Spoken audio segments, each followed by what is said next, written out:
everyone. This is Margaret Manning with 60 and Me. This is the place where women over 60 come to be inspired. My guest today is Pearlie Ann Friedman.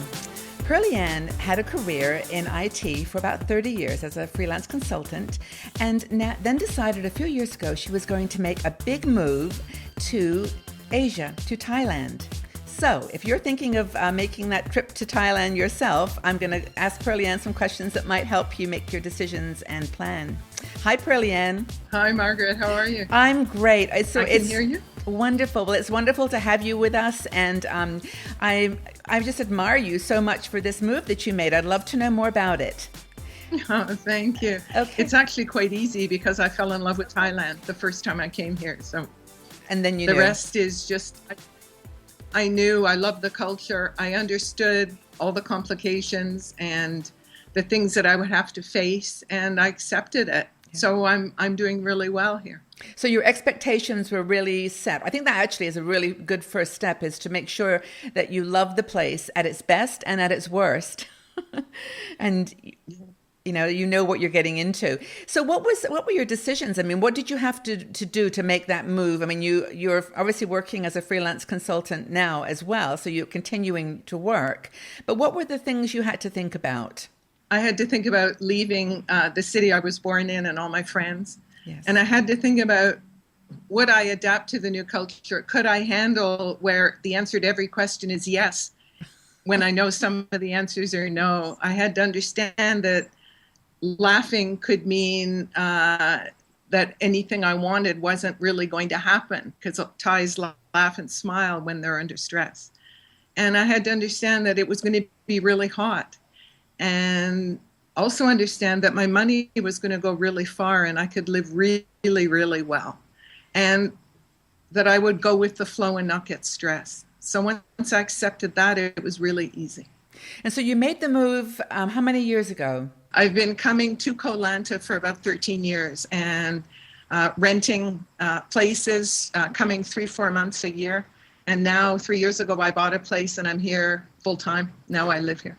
Okay, so that actually is a very good recommendation for someone who's considering making a move, retiring to a place in Asia, to go there a few months first and just spend time getting to know the place, doing a dry run, basically. Yeah, I think it's critical. And to go to many places, like you pick a country you like, well, where is it you're going to be happy? And you need to try a few years or a few winters, let's say, whatever you're looking at doing, because sometimes one year is good, the next year it's different. I've been through a tsunami here. I've been through a coup last year. Like, there's lots of things going on. And if you can't handle the country, especially third world, then you really can't do it. You have to look at retiring in the West. Yeah. So I guess that's one of the questions I suppose everyone has to decide, is how local they're going to be. You know, how much they're going to change their lifestyle habits that they're used to, turning on the shower and hot water comes out every day, to maybe a bucket will have to be used tomorrow. So would you agree with that? I'd agree with that. I make sure I have a Western style home. But the power does go out a lot. And sometimes, if the power goes out, I don't have water. So I'm going out to my rain troughs and maybe taking water from there, or using bottled water for a shower for a day or so. So things like that, you have to understand that it's going to happen. And if it's going to stress you, especially as you get older, you can't let that happen. You really have to think about, can you handle the worst case?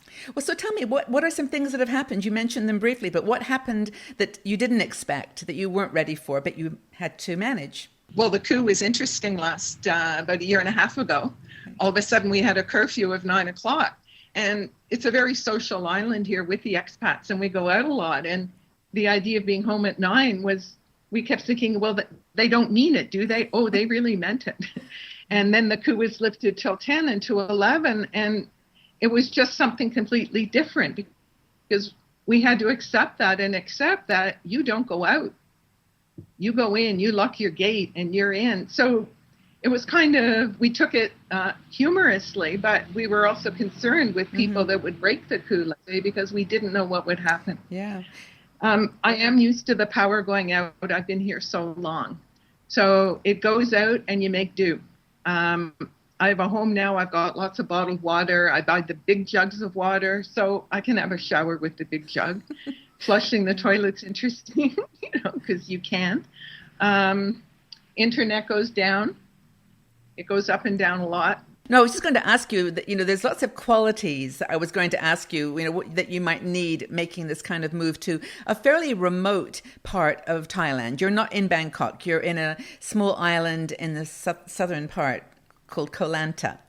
And so what would you, obviously flexibility sounds like one of the qualities you would need. What other qualities does a woman on her own need?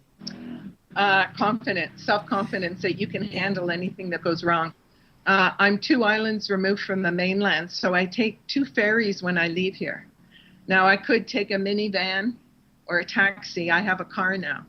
So for me to get to the mainland, doing the 2 ferries, driving over another island, takes about an hour. And then I'm an hour from the closest town.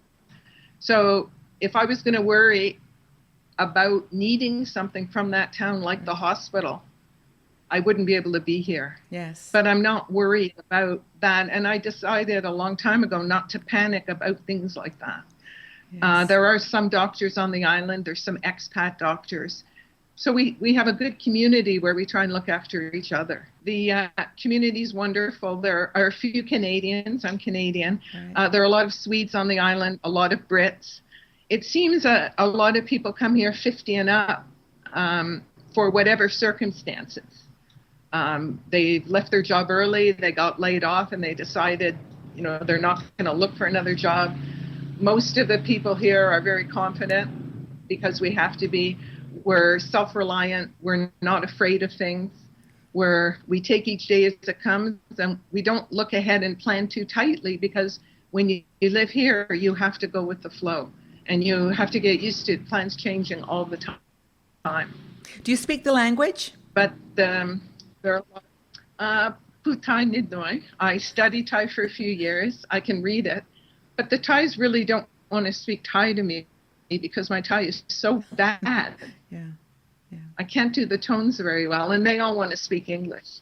There are some expats that can speak Thai, and there's some expats that are married to Thais.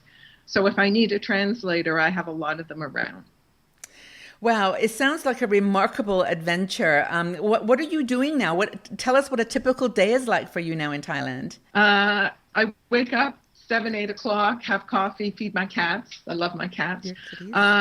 Every second day I do yoga with a really good friend who's actually recovering from a stroke. So yoga is really good for him. So that I like doing it for him. I like sharing, and it gives us some time together. Right. And then I go see some friends. I go out for lunch. I come back and kind of chill in the house. If I'm working for a client, I'll work in the early afternoon because it's really hot here. And being a redhead with my skin, I really don't want to be in the sun. Around 3 o'clock every second day, I go for a 10K run. If it's too hot, like it usually is, I go to a gym, come home, shower, and then it's meet people for drinks, go out for dinner. There seems to be choices for parties and events going on. There's always something to do, or I'll just stay in and watch Netflix. Okay, you have painted such an amazingly intriguing picture, of life in a place that it just sounds idyllic. But tell me what tips you would give to a woman who's watching this and thinking, oh my gosh, this is the place I want to go. What are some tips you would give someone? They have to go there and go to a lot of places. I looked at a lot of islands. You have to find somewhere where you just feel right. You just feel good. The beaches here are fantastic. But that's not all, because when you're retired, you're not at a beach all the time. I barely go to the beach. Or at night, I'll go to the beach because restaurants are on the beach and I'm meeting friends there. I think they have to be self-confident and not worried about what if. What if is not. What if could be anything. It should be out of the vocabulary, because then you're living in another time. Live now. How are you now? Can you handle this now? If your health isn't good, what is it you need to do to be confident? I have a lot of friends that have been through different issues here. They're in touch with their doctor. They're on medication. They're in therapy. And it's okay because you can find everything here. But Yes. I think chill is the word. Relax, mindfulness, learn how to appreciate the moment. Yeah. No, that's incredible advice. And I know, to mention, you also are very involved in a volunteer activity on the island as well. You found your passion with animals and and do that as well. Yes, well, I am a cat person. I call my house here, my whole compound, Happy Cat, and that's my handle on Twitter. all of my web things. There was a woman who came here from Norway about 11 years ago, and she couldn't believe the condition of the animals. There were sick and dying dogs and cats absolutely everywhere. No vet, no medical help. Yeah. And it's a very poor island, and the animals were just left to die. It was heartbreaking. So she started an animal rescue, and I've known her for a long time. And 2 years ago, she came to me and asked me for help. She was concerned about the rescue, growing, being self-sufficient. She has a cooking school and she supports it, and she's in her 50s and she needs to step back. So with my background in business, she asked me to help. I said yes.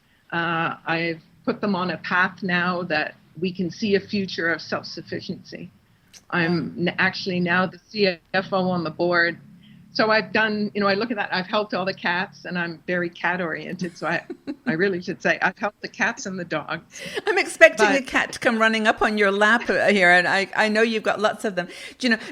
You are so inspirational, Pearlie Ann. I'm so glad that we had a chance to talk, and I would encourage people to check out your website.